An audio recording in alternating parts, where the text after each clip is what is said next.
മാനത്ത് താരങ്ങൾ വെള്ളി മിന്നിത്തിളങ്ങി തെളിഞ്ഞു. ഭൂവാകെ നാഥന്റെ നാമമാമോദത്തോടേറ്റു പാടി.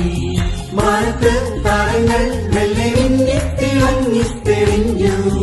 ഭൂവാകെ നാഥന്റെ നാമമാമോദത്തോടേറ്റു പാടി.